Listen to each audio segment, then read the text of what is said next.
Bonjour à tous. Comme promis, je vous donne quelques nouvelles du front et de la chirurgie de l'obésité à Besançon, avec un peu de retard par rapport à ce que je vous avais annoncé. Donc l'état du front, c'est d'abord de dire que le Covid quitte quasiment complètement Besançon, puisqu'actuellement on n'a plus d'entrée. Il n'y a plus qu'un patient guéri, hospitalisé en réa pour les séquelles de la réanimation. Et 1 à 2 patients dans le service Covid. Qu'est-ce qu'on a fait dans toute cette période? Eh bien, on a d'abord fait des urgences, puisqu'il y a quand même toujours des urgences digestives, des urgences bariatriques.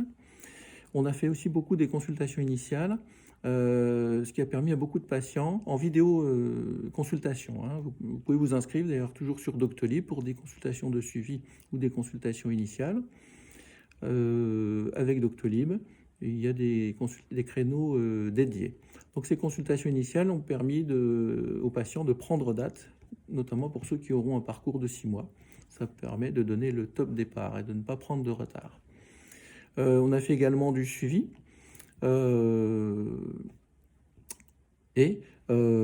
pouvez prendre rendez-vous également pour vos consultations de suivi à 6 mois, 1 an, 2 ans pour les sleeves, les bypass notamment.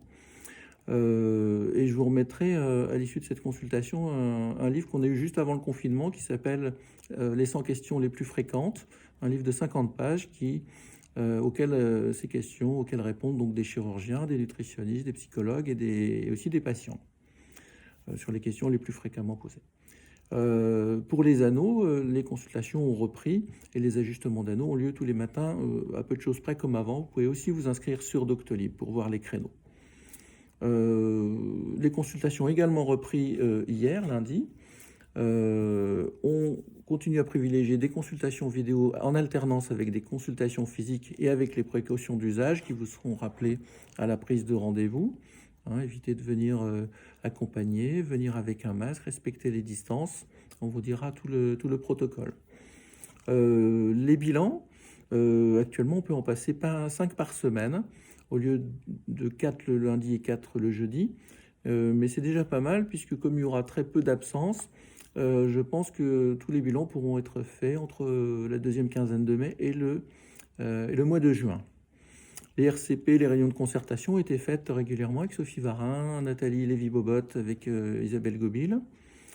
Donc les dossiers ont pu avancer. Par contre, pour le programme éducatif, les réunions restent suspendues puisqu'il n'a pas le droit de se réunir au-dessus de 10 personnes. On espère une reprise fin août et dès que ça reprend, les patients qui avaient rendez-vous seront recontactés. Et pour les autres, vous suivez le site ou le pôle obésité. Pour les opérations, pour la chirurgie, ce qui intéresse beaucoup de gens, nous avons reçu des recommandations de la SOFCO, notre société savante, et qui nous ont en partie étonnés puisqu'on nous demande d'opérer en premier les patients qui ont des comorbidités, des maladies associées qui leur font courir des risques, et notamment le diabète, 1 ou 2 pathologies. On nous demande d'éviter d'opérer après 60 ans pour l'instant. De même pour les hommes qui ont un IMC supérieur à 50, il faudra attendre un petit peu plus, une deuxième phase. Pour les gens qui ont une réopération, une modification de leur technique ou un changement de technique, on nous demande également de les opérer dans la deuxième ou troisième phase, en sachant que tous ces éléments vont déjà être évalués dans 2 à 3 semaines. Et on peut penser qu'il y aura une deuxième vague d'opérations qui va débuter entre fin juin, juillet et août, puisqu'on partira très peu en vacances. Et on peut espérer que les patients les plus tardifs seront opérés à la rentrée, j'espère bien, parce que personnellement, je ne crois pas à une deuxième vague ou à un état chronique qui nous maintiendrait dans la crainte à longueur d'année. Pour les patients qui étaient programmés, donc s'ils rentrent dans les critères, ils seront contactés prioritairement pour être opérés en premier s'ils le souhaitent. Ensuite, en fonction de leurs critères, ils seront en tête de liste quand les critères seront élargis. Il est à noter qu'un confinement post-opératoire de 1 mois est recommandé par la SOFCO pour les patients qui viendront d'être opérés, ce qui est assez logique, ça ne me choque pas.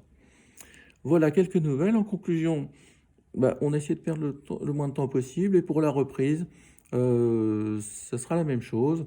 Restez bien à l'abri, protégez-vous. Et revenez sur le site dans 2 à 3 semaines pour de nouvelles infos. N'hésitez pas à échanger avec le pôle obésité, qui actuellement est joignable à travers le site, le mail pôle.obésité@groupe-courlancy.com, où on pourra vous renseigner sur tous les aspects de la question. Voilà, écoutez, je vous dis bon courage et à bientôt.